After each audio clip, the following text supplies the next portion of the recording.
اس کے حوالے دیتا ہوں، مگر وہ یہ کہہ کر اسے ماننے سے انکار کر دیتے ہیں کہ صحیح بخاری اور صحیح مسلم میں کئی حدیثیں تحریف کی گئی ہیں، کئی احادیث اپنی مرضی سے شامل کی گئی۔ امام بخاری، امام مسلم نے احادیث نبی صلی اللہ علیہ وسلم کی وفات کے کئی سو برس بعد جمع کی۔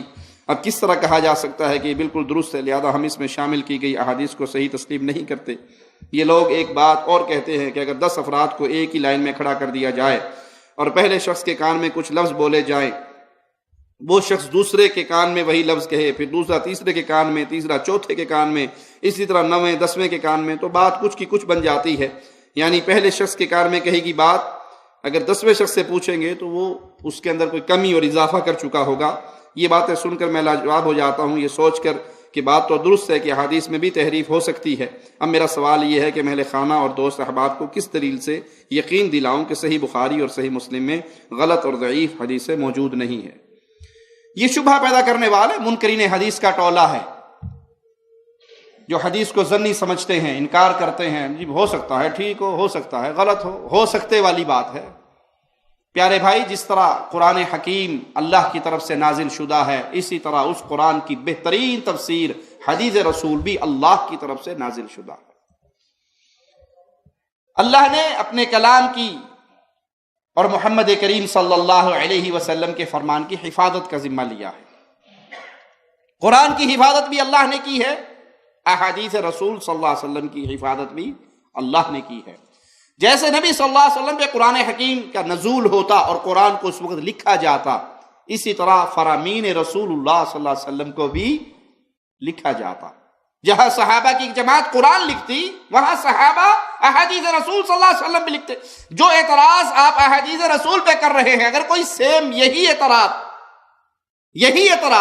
قرآن پاک پہ کرے، یہ قرآن حکیم جو چھپا ہوا نسخہ ہمارے ہاتھ میں ہے، یہ نبی صلی اللہ علیہ وسلم کے دور میں تو نہیں تھا۔ ایک آیت کسی کے پاس تھی، ایک آیت کسی کے پاس تھی، ایک آیت کسی کے پاس تھی، یہ حصے بٹے ہوئے تھے، بکھرے ہوئے تھے۔ ایک جگہ چھپا ہوا کتابی شکل، چمڑوں کے اوپر ہی یا ہڈیوں کے اوپر ہی یا پتھروں کی تختیوں کے اوپر بھی اکٹھا تو نہیں تھا۔ ایک صحابی نے لکھ لیا، پتہ نہیں ہو سکتا دوسرے صحابی نے کچھ اور لکھ لیا ہو، اور وہ چلتا آ رہا ہے، آج تک اس کی سند باقی ہے قراء کرام کے پاس، تو ہو سکتا ہے اس کے اندر بھی اضافہ اور کمی ہو گئی ہو۔ یہ ہو سکتا ہے عقلانیت کے بت کی پوجا کرنے والوں کا جملہ ہے۔ یہ قرآن اور حدیث اللہ کی طرف سے نازل شدہ ہے، اس میں ایک لفظ کے اضافے اور کمی کی کسی کے پاس کوئی اختیار نہیں ہے۔ اگر کہیں جی دیکھیں صحیح احادیث ہیں، ضعیف احادیث ہیں، اگر آپ یہ اعتراض کرتے ہیں تو یہ اللہ کی رحمت ہے، یہ کمال ہے اس دین کی حفاظت کا کہ اللہ نے محدثین کی ایسی جماعت پیدا کی جنہوں نے نبی صلی اللہ علیہ وسلم کے فرامین کے اندر اضافہ کرنے والوں کو کھنگال کے الگ کر دیا، صحیح روایات الگ کر دی اور ضعیف روایات الگ کر دی۔ اگر آپ نے صرف اعتراض لینا ہے تو اعتراض رافضیت، شیعت کلام الہی پہ بھی کرتی ہے۔ ان کے نزدیک قرآن ہی اور ہے، ان کے نزدیک اس قرآن کے اندر بہت ساری آیات ابو بکر، عمر، عثمان، نعوذ باللہ ثم نعوذ باللہ، انہوں نے نکال دی۔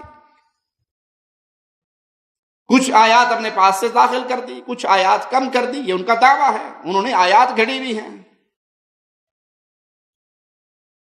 یا ایھا الرسول بلغ ما انزل الیک فی ولایت علی، اصل آیت یہ ہے، شیعوں کا دعویٰ ہے، کتابیں بھری پڑی ہیں ان کے پاس۔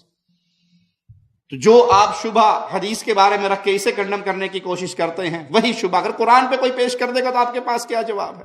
نہیں، یہ وحی ہے، قرآن بھی وحی ہے، حدیث مصطفیٰ بھی وحی ہے، اور اس وحی کی حفاظت اللہ مالک نے اپنے ذمے لی ہے۔ اس دین اسلام کو قیامت کی دیواروں تک کوئی تبدیل نہیں کر سکتا۔ اور رسول اللہ صلی اللہ علیہ وسلم کے دور میں جہاں قرآن حکیم لکھا گیا، وہیں احادیث رسول بھی لکھی گئی، اور پھر امت کا اجماع ہوا صحیح بخاری پر کہ اس کے اندر کوئی روایت موضوع، ضعیف، من گھڑت نہیں ہے۔ قرآن کے بعد صحیح ترین کتاب یہی تھی۔